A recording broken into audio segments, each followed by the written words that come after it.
Bapak, Ibu, dan Saudara yang dikasihi oleh Tuhan, Shalom, salam damai sejahtera buat kita semua.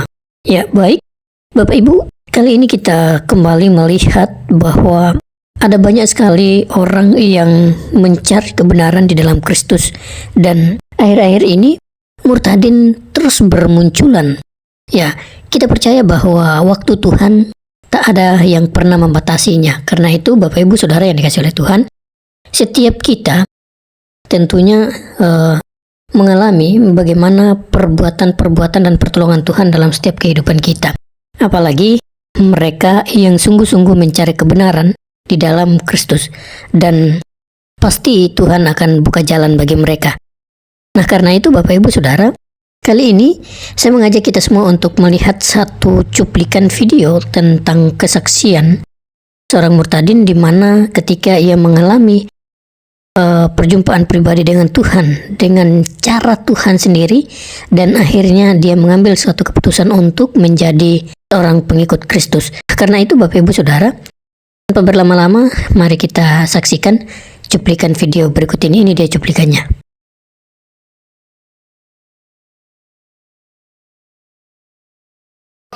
Ya, selamat malam, Chevy 87. Iya, selamat malam Bang Edi, Shalom. Shalom ya, Bang. Silakan Bang, nyalakan kamera Anda. Oke, Bang, tidak apa-apa begini Bang. Ya, duduklah Bang. Bang tak punya tulang belakang begitu Bang. Iya, oke. Saya tanya dulu nih Bang Chevy, Anda ini Muslim atau Kristen Bang? Kita ini yang kedua kali yang saya pernah bilang saya dari Muslim tapi sudah di Kristen Bang. Tadinya Abang Muslim. Iya. Berapa tahun Abang jadi orang Islam Bang? Aduh, kita dari Muslim itu dulu pernah ikut. Berapa tahun masuk Kristen? Masuknya di Kristen kah apa di Muslimnya? Bukan, Abang bilang Abang mantan Muslim. Iya. Oke, berapa lama Abang menjadi orang Islam? Kurang lebih sekitar 40 lah Bang. 40 tahun jadi orang Islam? Berarti lahir sebagai Islam? Lahir ya. Lahir Islam, kemudian akhirnya sekarang jadi orang Kristen. Kristen. Oke, baik. Sebentar Bang ya. Iya Bang. Sorry. Tadinya saya ada yang mau dipertanyakan sama Abang gitu Bang. Oke. Tapi sebelumnya cerita dulu Bang, karena begini. Ketika Anda mengatakan bahwa Anda itu mantan Islam, itu kan pengakuan Anda, belum dibuktikan, betul? Iya. Nah, dulu waktu Islam Anda sholat nggak? Sholat biasa Bang. Coba, kami mau dengar Bang, gimana bacaan sholat itu Bang? Macam misalkan sholat maghrib tuh. Oke, silakan. Oke. Usolli fardhu maghribi salah rakaat mustaqbilal kiblati ada alillahi ta'ala itu. Terus lanjutannya bacaan Qur'annya? Kayak bacaan Qur'annya Alhamdulillahirabbil alamin arrahmanir rahim maliki yaumiddin iyyaka na'budu wa iyyaka nasta'in ihdinas siratal mustaqim siratal ladzina an'amta 'alaihim ghairil maghdubi alaihim waladdallin. Oke, sah ini mantan muslim sah ini ya. Oke, Pak. Oke. Jadi apa yang membuat Anda itu akhirnya meninggalkan agama Islam? Apa jangan-jangan hanya gara-gara pernikahan saja atau bagaimana? Anda menikah dengan seorang Kristen ya? Iya, saya menikah sama Iya. Kristen. Bisa jadi Anda pindah Kristen ya cuma gara-gara nikah, Bang. Oh, Bukan. tidak Bang. Ya, silakan. Tidak. Silakan. Demi Tuhan Yesus saya tidak. Bukan karena menikah karena seorang istri atau apalagi saya anak juga gitu toh. Bukan. Yaitu karena dari hati saya saja Bang. Dari hati Anda, oke. Apa yang akhirnya membuat Anda, atau berapa tahun yang lalu Anda meninggalkan agama Islam? Atau semenjak nikah, atau baru-baru ini, atau gimana? Kita nikah, awalnya kita nikah, kalau yang namanya kita kan, saya punya istri kan dari Papua tuh Bang. Nah, kita kan ada pernikahan itu ada masuk kawin, masuk meminta, ada nikah gereja tuh. Oke, maksud saya gini, kapan Anda secara resmi Anda akhirnya memutuskan untuk menjadi Kristen? Waktu menikah itu 2 tahun Bang. 2 tahun setelah menikah? Iya. Oh tidak. Sebelum menikah? Setelah menikah itu sekitar 4 ya. 4. Oh, berarti baru 2 tahun yang lalu? Baru 2 tahun yang lalu, Bang. Oh, berarti waktu nikah pun masih seorang muslim? Masih seorang muslim, tapi kita secara menikah bukan di gereja, Bang. Bukan. Di? Kita kan ada istilah kalau Papua itu ada masuk meminta begitu, Bang. Nikah adat. Nikah Oh, adat. nikahnya adat. Iya, ada. Oke, nikahnya adat. Adat dulu, Aduh, macet nih. baru saya pendekatan dulu sama majelis, sama Bapak Pendeta, baru saya gereja begitu, Oke. Bang.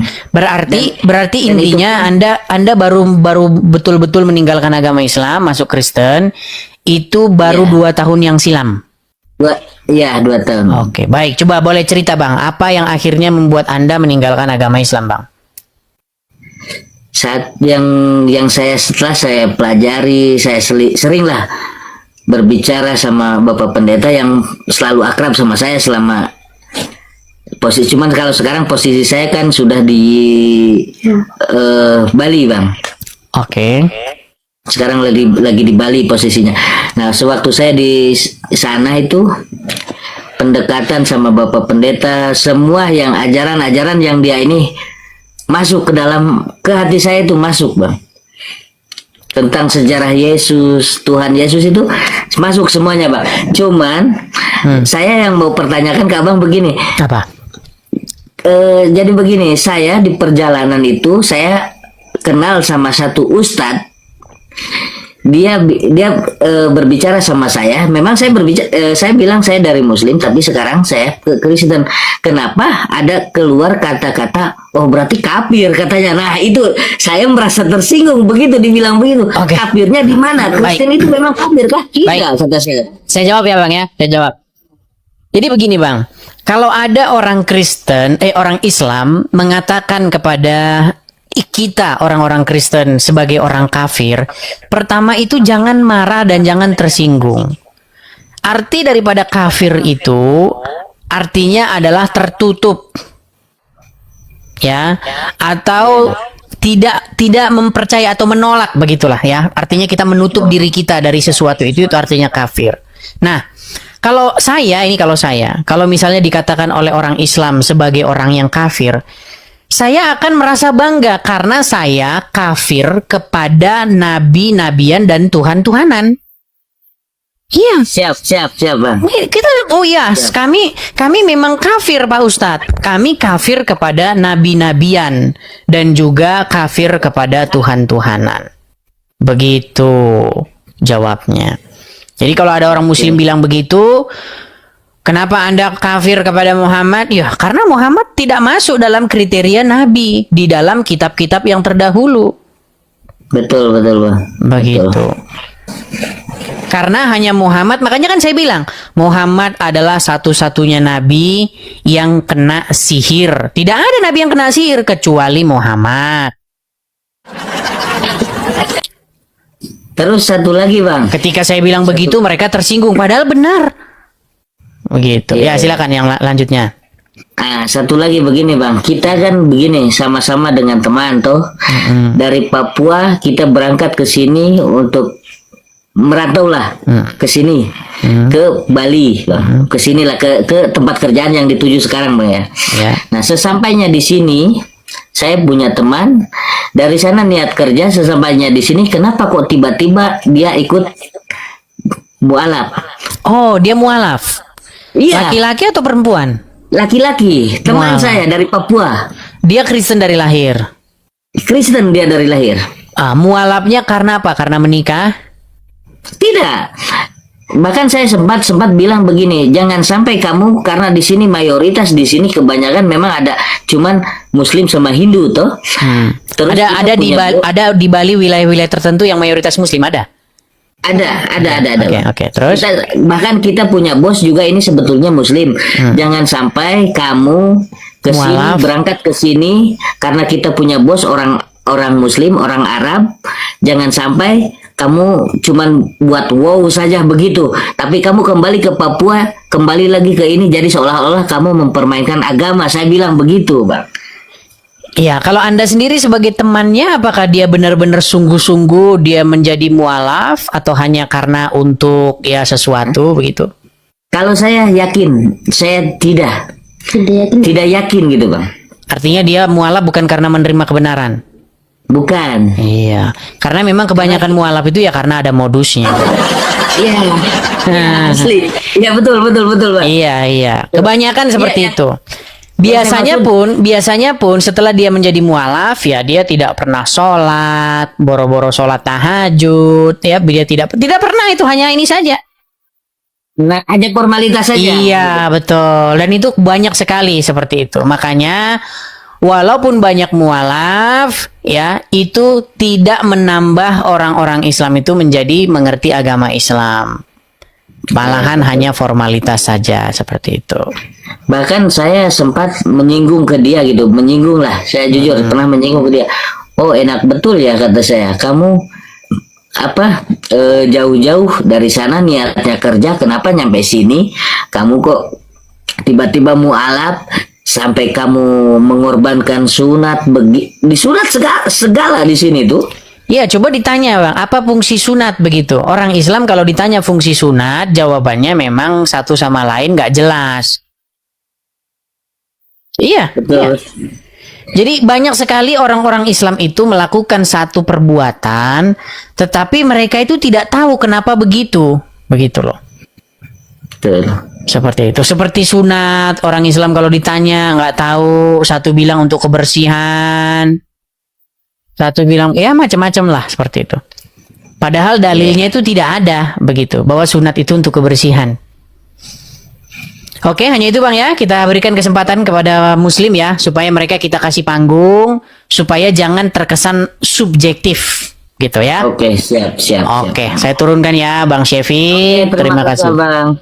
Terima kasih. Tuhan Shalom. Yesus memberkati. Shalom. Amin. Shalom. Ya. Ya. Oh, El Firdaus Taibul Anwar. Ini kayaknya muslim juga nih. Ya, Taibul Anwar, silakan nyalakan kamera, Bang. Muslim Iya, atau Bang. Kristen, Bang?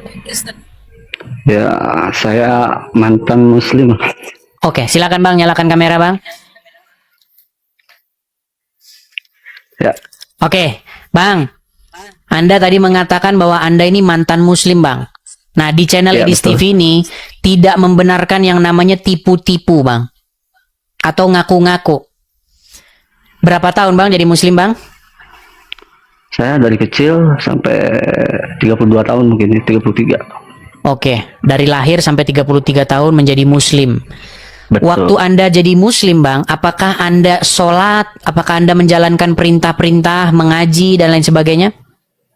Sholat, ya meskipun belang betong ya kalau disebutnya. Oke. Dulunya. Bisa nggak, Bang, kami dengar, Bang? Ketika Anda sholat dulu gimana? Bacaan niat sholatnya, bacaan ayatnya, coba kami pengen dengar. Itu bukti bahwa Anda benar-benar mantan muslim, nggak ngaku-ngaku. Silakan. Baik. Niat sholat maghrib ya. Oke. Nawaitu lupa. Udah sholat maghrib. Dan langsung bacaannya aja ya, atau enggak langsung ke sholatnya aja. Allahu Akbar kabiru alhamdulillah katsir wa subhanallah bukrata wa asila inni wajhatu wajhiya lillati fatara samawati wa ma fil ard wa la yuzuhibsuhum wa huwa aliyul azim. Oke, sah ini mantan Atau muslim. doa yang lain mungkin Boleh, silakan doa yang lain coba. surah pendek aja. Inna Silakan. atoina ka kautsar fasholli li rabbika wanhar inna syani'aka wal abtar. Oke, nih surat Al-Kautsar tadi. Ya, silakan. Oke, baik. Jadi udah berapa tahun, Bang, Anda meninggalkan agama Islam, Bang? Sekitar 4 tahunan.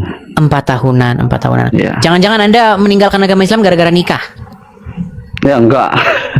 Oh, enggak. Sekarang posisinya apakah itu ada suara masjid terdengar? Sekarang posisinya apakah masih tidak beragama gitu, atau menjadi agnostik atau bagaimana? Sekarang saya sudah Kristen ya kalau bisa Puji dibilang. Tuhan, puji Tuhan.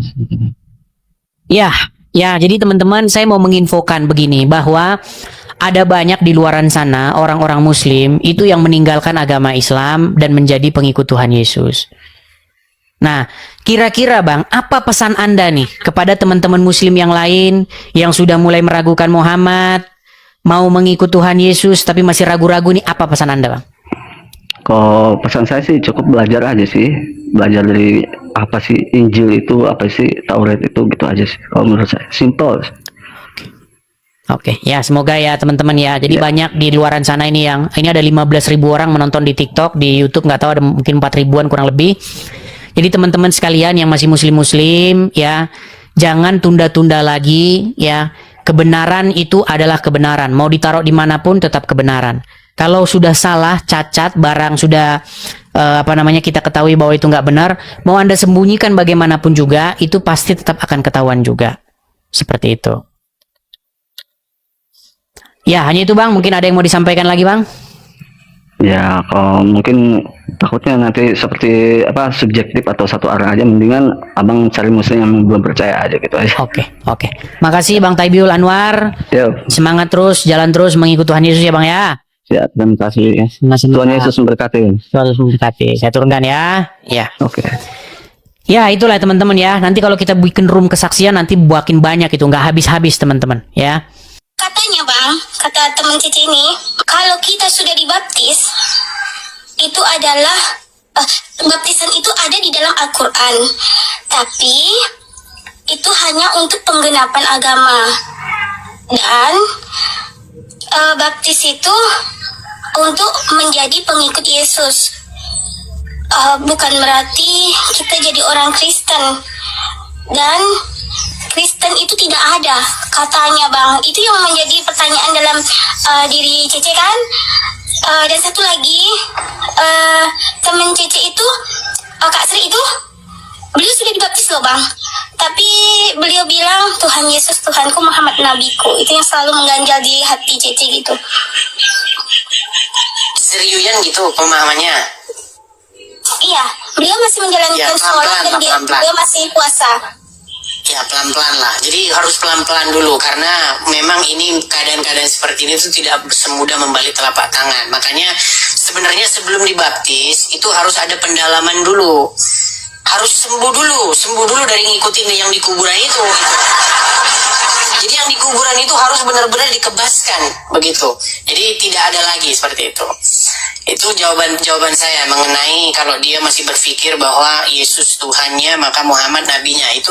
Itu ajaran-ajaran yang bisa dikatakan gado-gado begitu. Makanya kalau sebelum dibaptis ya saya minta supaya jangan sembarangan asal-asal baptis orang begitu. Tapi benar-benar dia betul-betul telah mengerti betul seperti itu. Terus yang kedua, mengenai baptisan. Mengenai baptisan itu sebenarnya ada di dalam Al-Quran. Tetapi seperti biasa, nah nanti kalau diterjemahkan nanti repot. Ya, ada baptis itu sebenarnya kan bahasa Yunani. Kalau di dalam bahasa Indonesia, baptizo itu artinya selam, celup itu sama. Nah, itu ada di dalam Al-Quran, di dalam surat Al-Baqarah, ya sibghah itu namanya sibghah. Cuman memang tidak diterjemahkan. Saya kasih tunjuk ya. Saya kasih tunjuk. Kelihatan ya? Bahwa ada kata baptis di dalam Al-Quran, tapi seperti biasa ya para ulama menyembunyikannya. Ini ya, surat Al-Baqarah ayat yang ke-138. Nah, ini kalau di dalam bahasa Inggrisnya ya, kelihatan ya? Ya. Oke. Di sini dikatakan and say ours is the religion of Allah and who is better than Allah dan seterusnya religion and we worship him. Nah ini kalau terjemahan Sahih Internasional. Nah di dalam terjemahan yang paling baik, jadi terjemahan Al-Quran yang paling baik itu adalah terjemahan Yusuf Ali. Kelihatan di sini? Kelihatan. Nah, ini saya artikan ya. Agama kita adalah baptisnya, baptis dari Allah, baptism. Iya, ada kata baptis, cuman seperti biasa disembunyikan. Tuh, masih ada nih di dalam terjemahan Yusuf Ali. Nih, kemudian dirubah lagi ya. Pewarnaan nih menjadi ambillah warna Allah. Memang Allah ada warnanya. Ini terjemahan Abdul Ala Maududi. Nah, dalam terjemahan Muhsin Khan itu sengaja tidak diterjemahkan sibghah. Nah, Karena apa? Nanti kalau tertulis baptis, nanti berbondong-bondong Zuma minta dibaptis. Gitu ya. Jadi ini banyak terjemahan-terjemahannya nih. Ada terjemahan Piktol, ada terjemahan Dr. Kali, ada terjemahan Halim. Nih, ada terjemahan, banyak terjemahan-terjemahannya. Ya. Tapi di dalam terjemahan Yusuf Ali itu masih ada kata baptis. Seperti itu. Seperti itu ya. Jadi jangan ragu-ragu ya. Karena begini, Gadih ya, sebentar saya balik dulu kamera saya, Gadih. Oke, saya balik dulu sebentar. Begini Gadih, Al-Quran itu datang bukan untuk membantah kitab Injil. Al-Quran datang bukan untuk menentang Injil. Al-Quran datang untuk membenarkan kitab-kitab sebelumnya. Tetapi para ulama lah yang membuat umat menjadi sangat benci dengan yang namanya Injil.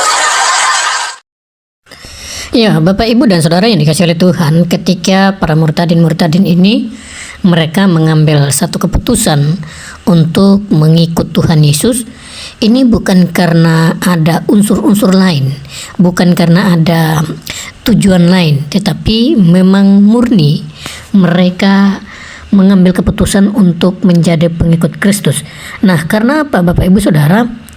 Sebab ketika mereka murtad atau meninggalkan keyakinan mereka yang lama, tentunya resikonya itu tidak main-main. Resikonya itu sangat besar sekali, apalagi tinggal di negara kita ini, negara mayoritas yang juga tingkat fanatiknya sangat luar biasa. Dan jangankan murtad, orang yang mengkritik saja sudah dianggap sebagai penistaan, apalagi ini meninggalkan keyakinan lama. Tentunya masalahnya tidak akan mudah, dan bahkan tidak sedikit para murtadin yang dipersekusi oleh mereka sendiri, oleh keluarga sendiri, dengan alasan bahwa mereka telah kafir. Namun Bapak, Ibu, Saudara, ketika mereka mengambil satu keputusan, menurut saya itu adalah suatu langkah yang sudah mereka perhitungkan dengan matang, sehingga mereka bersedia mengambil langkah tersebut untuk meninggalkan keyakinan mereka. Sehingga dengan cara itu, ketika mereka sudah menjadi seorang pengikut Kristus, apapun resikonya, mereka sudah bersedia menghadapi resiko-resiko tersebut. Nah, karena itu Bapak, Ibu, Saudara, dari kesaksian-kesaksian mereka ini kita juga belajar bahwa menjadi seorang pengikut Kristus itu harus ada harga yang harus dibayar. Rela meninggalkan keluarga, rela dibenci, rela dicaci, bahkan dicemooh oleh keluarga-keluarga mereka atau ya tetangga, sanak saudara, dan famili mereka ketika mereka berada di keyakinan mereka yang lama. Nah, karena itu Bapak, Ibu, iman yang seperti ini, iman yang seperti ini siap menderita apapun risikonya, adalah iman yang sungguh-sungguh bertumbuh, dan iman yang sungguh-sungguh sudah mengenal seperti apa menjadi pengikut Kristus. Dan saya berharap Bapak, Ibu, melalui kisah-kisah mereka ini, Bapak, Ibu, dan Saudara sekalian dikuatkan, diteguhkan. Dan mungkin saja ada yang mempunyai kerinduan untuk atau ingin meninggalkan kekristenan, meninggalkan Tuhan, silahkan. Saya secara pribadi tidak melarang, karena itulah keputusanmu. Tapi yakinkan dirimu bahwa ketika berada atau meninggalkan Kristus, pastikan dirimu Anda selamat, ya. Itu saja dari saya, kiranya Tuhan Yesus memberkati kita semua. Salam damai sejahtera, shalom.